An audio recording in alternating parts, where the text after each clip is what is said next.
आज की इस क्लास में हम पढ़ेंगे प्रश्नावली 9.1 का प्रश्न संख्या 5 देखेंगे। तो आइए देखते हैं प्रश्न संख्या 5 क्या दिया हुआ है। भूमि से 60 मीटर की ऊंचाई पर एक पतंग उड़ रही है। पतंग में लगी डोरी को अस्थायी रूप से भूमि के एक बिंदु से बांध दिया गया है। भूमि के साथ डोरी का झुकाव 60 अंश है, यह मानकर कि डोरी में कोई ढील नहीं है, मतलब डोरी तनी हुई है। तो डोरी की लंबाई ज्ञात कीजिए। ठीक है, तो आइए इससे संबंधित हम पहले चित्र बना लेते हैं। यहाँ पर मैंने इसका चित्र बना लिया है, क्वेश्चन से संबंधित चित्र। यहाँ देखिए, यहाँ पर एक पतंग है, ठीक है ना। भूमि ये है, बीसी भूमि है। यहाँ पर एक पतंग उड़ रही है। ये पतंग है जो भूमि से 60 मीटर की ऊंचाई पर है। देखिए, ये भूमि से ये जो पतंग है, इसकी ऊंचाई कितनी है? 60 मीटर है। ठीक है, 60 मीटर की ऊंचाई पर ये पतंग उड़ रही है। पतंग में लगी डोरी, अब ये जो है पतंग में डोरी लगी हुई है, एसी डोरी है पतंग में लगी। यहाँ पर पतंग में लगी डोरी कौन है? एसी। एसी पतंग में लगी डोरी है जो अस्थायी रूप से भूमि के एक बिंदु सी से बांध दिया गया है। भूमि पर स्थित एक बिंदु सी है, इसको अस्थायी रूप से बांध दिया गया है, मतलब हम पुनः इसको दोबारा खोल सकते हैं। ठीक, भूमि के साथ डोरी का झुकाव, अब ये जो डोरी है एसी, भूमि बीसी के साथ जो झुकाव है वो 60 अंश का है, 60 डिग्री का है, अर्थात थीटा का मान 60 डिग्री है। यह मानकर कि डोरी में कोई ढील नहीं है। डोरी जो है बिल्कुल तनी हुई है, इसमें कोई ढील नहीं है। ये डोरी है, ये एसी क्या है? डोरी है। ठीक है, तो इस डोरी की लंबाई ज्ञात करना है, डोरी एसी की लंबाई ज्ञात करना है। ठीक है, तो इसमें क्या दिया है उसको लिख लेते हैं। माना माना एसी डोरी की लंबाई है, डोरी की लंबाई है।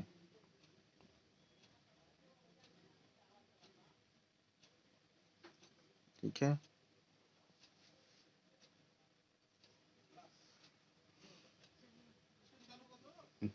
जो भूमि के साथ 60 अंश का कोण बनाती है, 60 अंश का कोण बनाती है, तथा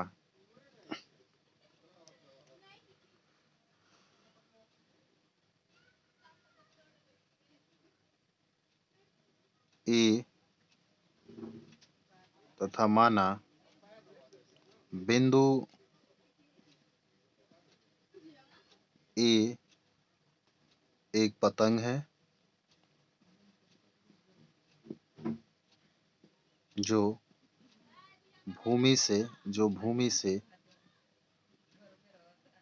60 मीटर की ऊंचाई पर है, 60 मीटर की ऊंचाई पर है, 60 मीटर की ऊंचाई पर है, अर्थात पतंग की ऊंचाई जो है 60 मीटर है, मतलब भूमि से 7 मीटर 60 मीटर की ऊंचाई पर पतंग उड़ रही है। ए बिंदु ए एक पतंग है जो भूमि से 60 मीटर की ऊंचाई पर उड़ रही है। यहाँ पे लिख लेते हैं, 60 मीटर की ऊंचाई पर उड़ रही है, उड़ रही है। तो क्या ज्ञात करना है इसमें? तो इसमें ज्ञात करना है इस डोरी की लंबाई, मतलब एसी की लंबाई ज्ञात करना है। तो चूंकि ये आपका एक समकोण त्रिभुज है और इसमें ये लंब होता है, ये आधार होता है, ये क्या होता है? एसी कण होता है। ठीक है, तो यहाँ पर लंब दिया गया है 60 मीटर, एसी निकालना है। ठीक है, तो इसमें हम कौन सा सूत्र यूज कर लेंगे? लंब बटे कर्ण वाला, यानी कि साइन वाला। हाँ, तो सूत्र हम यूज करेंगे कौन सा? साइन थीटा वाला। साइन थीटा बराबर क्या होता है? लंब बटे कर्ण। ठीक है, लंब बटे कर्ण होता है साइन थीटा बराबर।